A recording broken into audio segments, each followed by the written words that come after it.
किंशी को होश आता है। डॉक्टर उसका चेकअप करता है और कहता है कि ये अब बिल्कुल ठीक है, लेकिन तभी वो सर्जरी के बारे में कुछ कहने लगता है तो जाओ उसे चुप होने का बोलता है और वहाँ से जाने का कहता है। फिर वो किंशी से पूछता है कि अब तुम कैसा फील कर रही हो।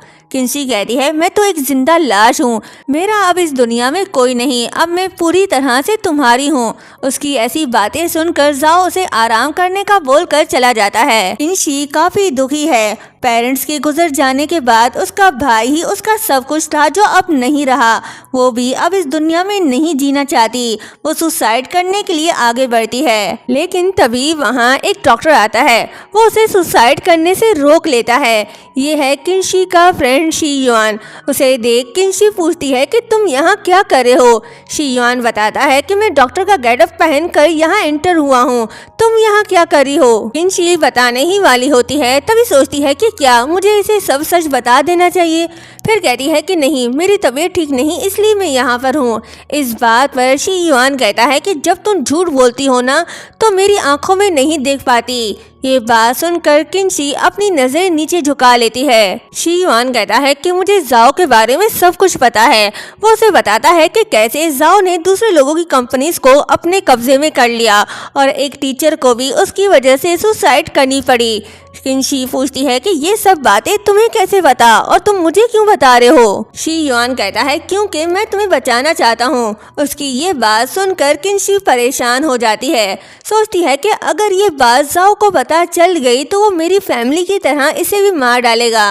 तो वो उसे कहती है कि मैं बहुत खुश हूँ कि तुम यहाँ आए, लेकिन यहाँ वाकई खतरा है, तुम यहाँ से चले जाओ, मैं तुम्हें किसी मुसीबत में नहीं डालना चाहती। शी युआन कहता है कि मुझ पर यकीन करो, मैं तुम्हें यहाँ से निकाल लूंगा। किंशी कहती है कि तुम जाओ को नहीं जानते, वो कुछ भी कर सकता है, इससे पहले कि वो तुम्हें देखे तुम जल्दी से यहाँ से निकलो। तभी जाओ रूम में आने वाला होता है। दोनों घबरा जाते हैं। जैसे ही जाओ दरवाजा खोलता है तो वो दोनों को देख लेता है, लेकिन थैंकफुली किंशी बेड पर लेटी होती है और शी युआन उसका चेकअप करा होता है। जाओ उसे देख पूछता है कि तुम्हारा नाम क्या है, मैंने तुम्हें पहले कभी यहाँ नहीं देखा। किंशी घबरा जाती है। तभी वहाँ जाओ का एक बंदा आता है और कहता है कि मिस्टर जाओ, आपको अभी ओल्ड हाउस जाना होगा, वहाँ एक प्रॉब्लम हो गई है। ये बोलकर वो उसके कान में कुछ बताता है, लेकिन जाओ मना कर देता है कि वो किंशी को छोड़कर कहीं नहीं जाएगा।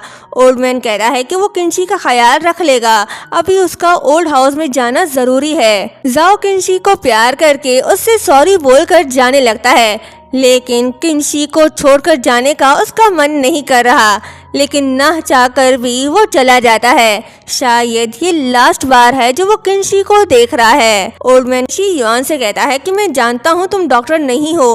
वो शी युआन को काट देता है और कहता है कि तुम अब किसी भी समय हॉस्पिटल आ जा सकते हो। किंशी पूछती है कि आप हमारी हेल्प क्यों कर रहे हो। ओल्ड मैन कहता है कि मैं नहीं, कोई और है। फिर वो उसे एक चिप देता है जिसमें उस पर्सन का कॉन्टैक्ट नंबर होता है जो किंशी की हेल्प करना चाहता है। वो कहता है कि आपको कोई भी हेल्प चाहिए हो तो इससे कांटेक्ट कर लेना। टैन किंशी से मिलने आती है। किंशी कहती है कि तुम्हारी हिम्मत कैसे हुई यहाँ आने की। टैन हंसकर कहती है कि ये कितना फनी है ना, ये रो फैमिली का हॉस्पिटल है। फिर इतरा कर उसे अपनी रिंग दिखाकर कहती है कि तुमने शायद कुछ देखा नहीं, ये मुझे जाओ ने दिया है, हम दोनों ने एंगेजमेंट कर ली है। नेक्स्ट फ्राइडे वो सबके सामने हमारी एंगेजमेंट अनाउंस कर देगा, लेकिन कितने अफसोस की बात है ना कि तुम हमारी एंगेजमेंट पार्टी अटेंड नहीं कर सकती। टैन की बातें सुन किंशी हर्ट होती है।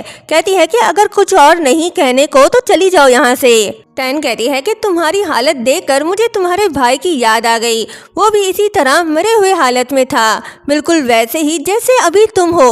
वो बेचारा तड़प तड़प कर मर गया। ये बातें सुनकर किंशी गुस्से में आकर उसका गला दबाने लगती है। कहती है कि तुमने मेरे भाई को मारा, मैं तुम्हें नहीं छोड़ूंगी। टैन उसे पुश करके बुली करने लगती है और कहती है कि जाओ ने कभी भी तुमसे प्यार नहीं किया, तुम उसके लिए सिर्फ एक टाइम पास हो और कुछ नहीं। और हाँ, तुम्हें एक लास्ट चीज तो बताना भूल ही गई, तुम्हें क्या लगता है उसने सिर्फ तुम्हारे भाई को मारा? नहीं, उसने तुम्हारे बेबी को भी मार दिया। ये सुन किंशी हैरान होकर कहती है कि क्या बेबी? फिर उसे याद आता है कि डॉक्टर सर्जरी के बारे में कुछ बताने वाला था, लेकिन जाओ ने उसे बताने से रोक लिया था। टैन कहती है कि अब तुम्हें यकीन हो गया ना कि तुम उसके लिए कोई मायने नहीं रखती।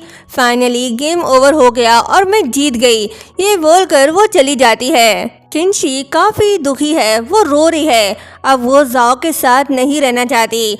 वो शी युआन से कहती है कि हमें कैसे भी करके उस पर्सन से मिलना होगा।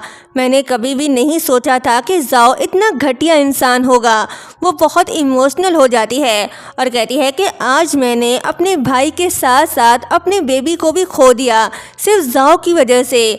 उसे इस चीज़ की कीमत चुकानी पड़ेगी। नेक्स्ट सीन में हम देखते हैं कि हॉस्पिटल में आग लगी होती है। जाओ जब हॉस्पिटल आता है और देखता है कि हर जगह आग फैली हुई है तो वो बहुत ज़्यादा परेशान हो जाता है। उसे किनशी की फिक्र होने लगती है।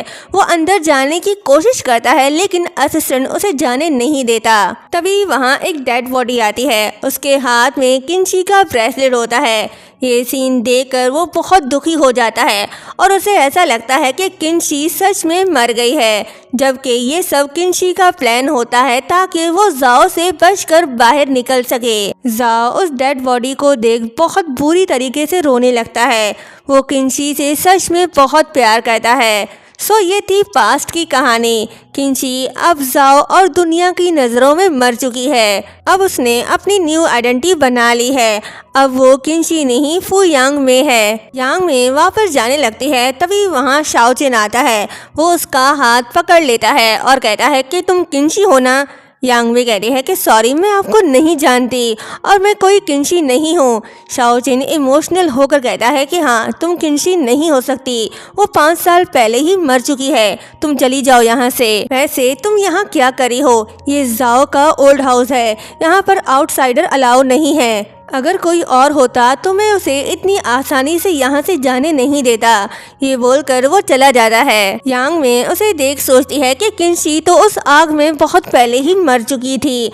अब जो तुम्हारे सामने खड़ी है वो यांग में है। नेक्स्ट डे यांग में टीचर बनकर शाओचिन के क्लासरूम में आती है, क्योंकि वो जाओ के क्लोज है और उसके जरिए जाओ से रिवेंज लेना चाहती है। क्लास एंड होने के बाद वो शाओचिन के पास आती है और कहती है कि व्हाट अ कोइंसिडेंट, हम दोबारा मिले। क्या तुम मुझे अपना नाम बता सकते हो? शायद हम अच्छे दोस्त बन जाएं। शाओचिन अपना नाम जाओ बताता है और कहता है कि मुझसे दोस्ती करना कोई अच्छी बात नहीं, इसका अंजाम अच्छा नहीं होगा। फिर उसके पास जाकर कहता है कि बेहतर होगा तुम मुझ पर अपना टाइम वेस्ट मत करो। ये बात बोलकर वो जा रहा होता है। तभी कुछ स्टूडेंट्स उसे पकड़ लेते हैं और कहते हैं कि तुम्हारी हिम्मत कैसे हुई झूठ बोलने की? तुमने मिस फू से झूठ क्यों कहा कि तुम्हारा नाम जाओ है? शाओचिन उन्हें इग्नोर करके टक्कर मार कर जा रहा होता है तो लड़का गुस्सा होकर कहता है कि तुम्हारी हिम्मत कैसे हुई मुझे मारने की? शायद तुम जानते नहीं हो कि मैं कौन हूँ, मैं रू फैमिली का यंग मास्टर हूँ। ये बोलकर वो उसे थप्पड़ मारने वाला होता है, तभी यांग में उसे रोकती है। लड़का कहता है कि मिस फू, इसने झूठ कहा, ये कोई जाओ नहीं है बल्कि ये उसका अडॉप्टेड सन है। तभी यांग में उस लड़के को डांट लगाती है और कहती है कि ऐसी बातें मत करो, अगर जाओ फैमिली ने ये बात सुन ली तो तुम्हारा हशर नशर हो जाएगा।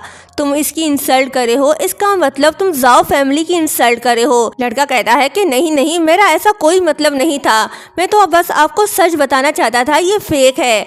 यांग में कहती है कि अगर तुम अपने साथ कुछ बुरा नहीं चाहते तो जल्दी इससे माफ़ी मांगो। लड़का माफ़ी मांगने से इनकार करता है तो यांग में कहती है कि तुम्हें इससे माफ़ी मांगना होगा, मैं जाओ को जानती हूँ, अगर उसे सब बता दिया तो। लड़का ना चाह कर भी उससे माफ़ी मांग लेता है और गुस्से में वहाँ से चला जाता है। शाओचिन कहता है कि वो लड़के सही तो कह रहे थे, मेरा स्टेटस बहुत लो है क्योंकि मैं एक अडॉप्टेड सन हूँ और मेरी हैसियत सिर्फ एक कुत्ते की है जो अपने मालिक के साथ वफादारी करता है। यांग में कहती है कि मुझे लगता है तुमने कुछ गलत नहीं किया, कुछ चीज़ें ऐसी होती हैं जिन पर हमारा कंट्रोल नहीं होता। ये सुन शाओचिन को किनशी की याद आती है क्योंकि किनशी ने भी उससे यही सब कहा था। क्या शाओचिन को सच पता चल जाएगा कि ये किनशी है? नेक्स्ट पार्ट देखना मत भूलिएगा। चैनल को सब्सक्राइब और वीडियो को लाइक शेयर करना भी मत भूलिएगा। Thank you so much.